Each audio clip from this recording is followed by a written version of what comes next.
After 9 years, Jesse Pyles is stepping down as the executive director of the Smokey House Center in Danby. On Friday, July 15th, Smokey House said goodbye to Jesse with a pick-and-pick blueberry jam party that went on into the evening, with music and a dinner.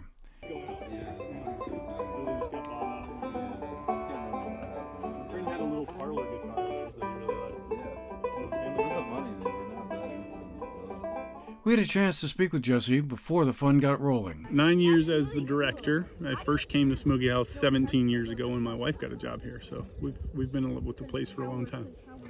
So what stands out after all that time? What memories or what events or what things that happened I mean, come to the top? The landscape is magnificent. I mean, you only have to step foot in the valley and you realize just what a special place this 5,000 acres is.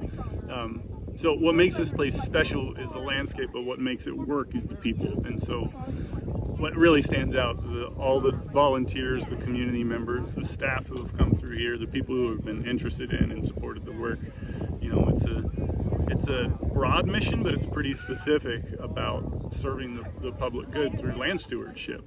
And so the various versions of that are just really inspiring to me. So what I've loved the most is the community interface, introducing people in the community farm fields, or understanding how people are using our forested landscape, or what they want to know about connecting to touching the land here. So those are the things that really stand out to me.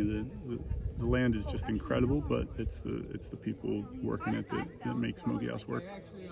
So what are some of the challenges and opportunities you see going forward? You know, if you were going to be here for another 17 years, what would be some of the things that kind of stand out as well? We're going to have to navigate our way through this, that, or the other. Well, I think there are tremendous opportunities right now to think about how carefully stewarded landscape in this region answers questions about climate change and the impacts of climate change.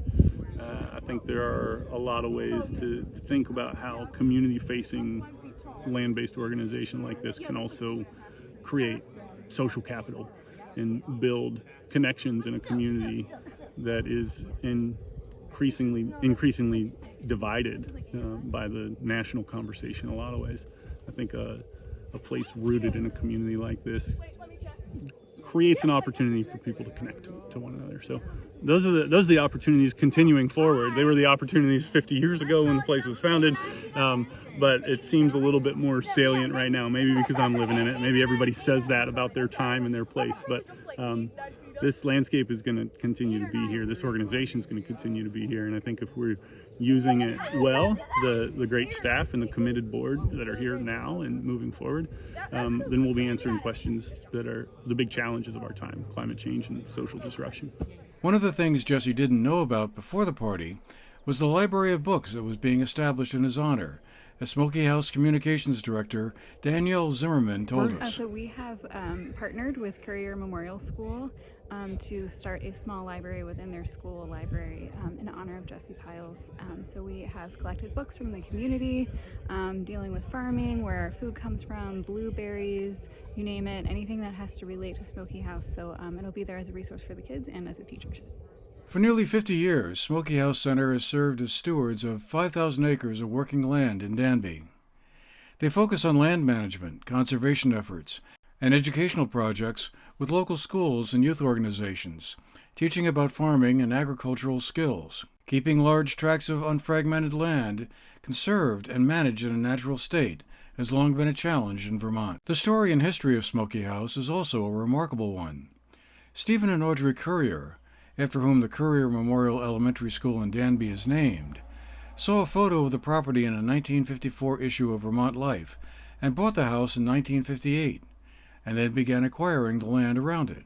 But less than a decade after the Couriers were inspired to create the Smokey House Farm, tragedy struck when their airplane was lost over the Caribbean Sea. In 1967, according to their wishes, the land passed to the Taconic Foundation, an organization they had previously established to help impoverished youth in New York City. According to the Smokey House website, the Courier's bequest did not specify an intended use for the property, but eventually, to honor the young couple's ideals, the Taconic Foundation engaged youth development education, and land management leaders to pilot what has become the Smokey House Center's youth work program. The program, launched in 1974, engaged rural youth, those at risk of dropping out of school, in work and learning through their direct participation in managing the land reserve. In this way, the foundation matched the requirements of the land with the needs and promise of young people.